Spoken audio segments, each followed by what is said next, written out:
La opinión de...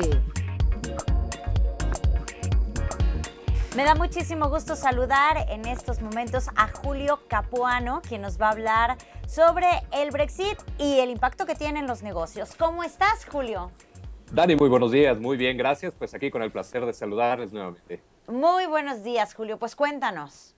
Efectivamente, bueno, hoy vamos a platicar de esto que ha sido pues un tema muy controvertido en las últimas semanas, sobre todo, porque este famoso Brexit, que es básicamente un acrónimo para determinar la salida del Reino Unido de lo que es la Unión Europea, pues tiene demasiadas implicaciones, no solamente a nivel político o social, sino también a nivel comercial y de negocios internacionales, que es lo que vamos a tocar. Vamos a primero hacer un poco de historia, porque es importante conocer el por qué se da esto y cómo es que se va formando y se va gestando este conflicto, sobre todo en el área comercial. Vamos a comentar un poquito lo que es Reino Unido, que está compuesto por cuatro naciones constitutivas, que es Escocia, Irlanda del Norte, Gales e Inglaterra.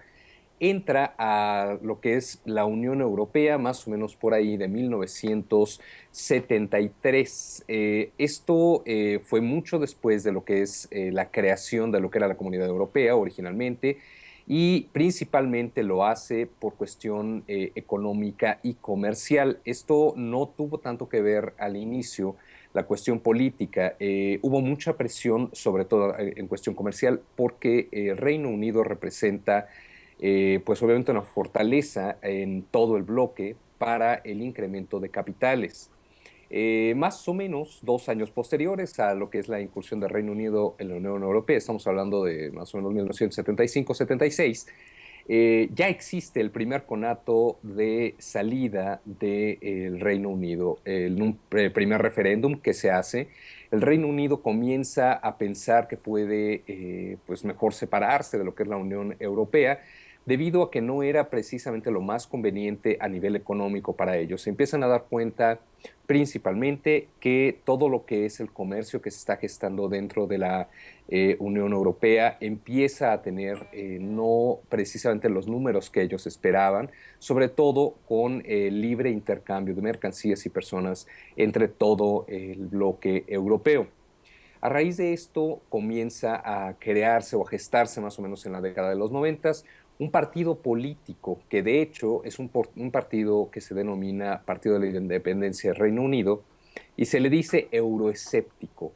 Precisamente nace con esta consigna originalmente de separatismo, de separarse totalmente de la Unión Europea por, bueno, hacia la visión que ellos tenían era justamente el hecho de que esto iba a perjudicar al Reino Unido como tal dentro de su economía, y al haberle libre tránsito de personas, bueno, obviamente también iba a ser en detrimento de lo que eran sus trabajadores. Esto empieza a cobrar importancia a este partido desde 2004 hasta 2014-2015, que realmente ya se ve pues una fortaleza de este partido y empieza a ganar escaños dentro de lo que es el Consejo de la Unión Europea, y empieza a presionar de una manera muy importante nuevamente la salida de Reino Unido.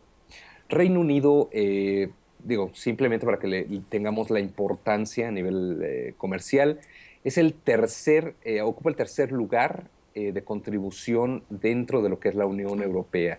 Entonces, si Reino Unido decide en estos momentos, la gente del Reino Unido decide salirse de lo que es la Unión Europea, pues una parte importante, estamos hablando del casi 40%, perdón, 14% del total de las contribuciones del presupuesto de la Unión Europea se irían con él. Esto afectaría, sí, principalmente, pues obviamente todo lo que es el bloque europeo, pues, obviamente la interdependencia que se ha gestado, pero también al mismo tiempo tendría sus repercusiones en el mismo Reino Unido. Simplemente en Irlanda del Norte, que es uno de los lugares en donde más agricultura se realiza en este momento y donde hay mayor inversión de la Unión Europea, precisamente para cuestiones de tecnología en agricultura.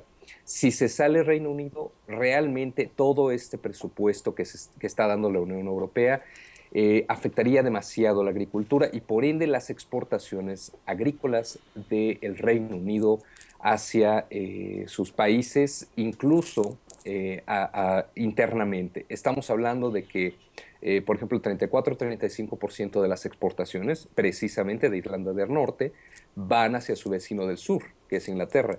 Entonces, entre ellos mismos habría una afectación importante. Ahora bien, vamos a comentar un poco esto, cómo es que afectaría a México de forma muy particular.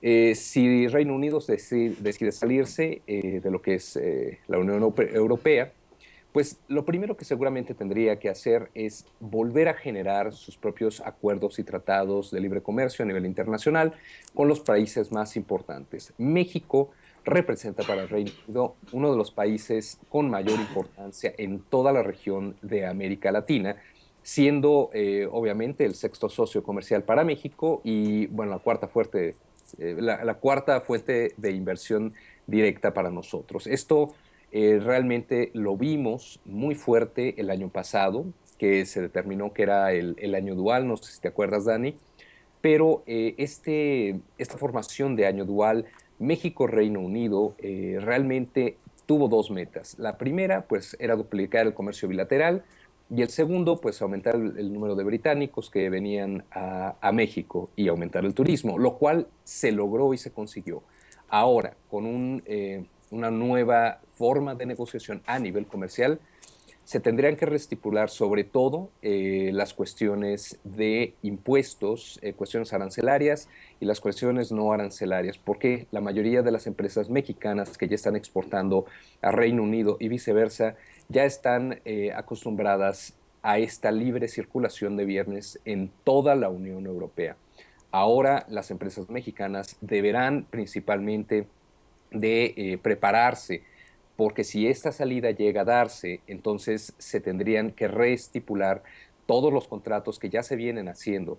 Ahora, esto no sería de la noche a la mañana, obviamente hay un proceso que se piensa más o menos, sería aproximadamente de 2 años de que realmente se dé esta salida, pero durante estos 2 años se tienen que hacer muchas vinculaciones a nivel internacional. Nosotros como país, pues obviamente tendremos que estar elaborando y tenemos que estar muy cerca, digamos, de lo que es la consecución de este nuevo tratado o estos nuevos acuerdos. Mucha gente considera que no se puede dar esta salida, pero la realidad es que las últimas votaciones que se han hecho han sido muy cerradas y estamos hablando de un 49-50%, o sea, estamos viendo que es muy probable que pueda darse esto.